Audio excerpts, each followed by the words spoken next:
มื้อนี้ก็ข่อยก็มาพาเบิ่งสถานการณ์น้ำเซเนาะว่ามันขึ้นฮอดส่ำใดเนาะทุกคนว้าว เฮามาเบิ่งนํกันเนาะทุกคน ตอนนี้น้ำเซก็กำลังประมาณส่ำนี้เนาะทุกคนเนาะถือว่าขึ้นแรงเติบอยู่ทุกคนนั่นน่ะน้ำเซนะ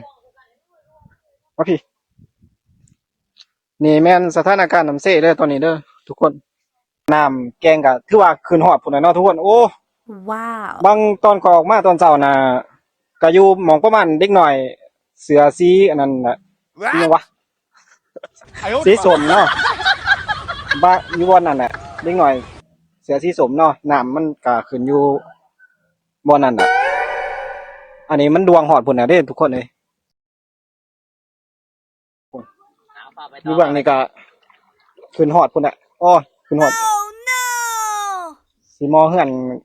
ดังที่2ที่3ขึ้นไปน่ะ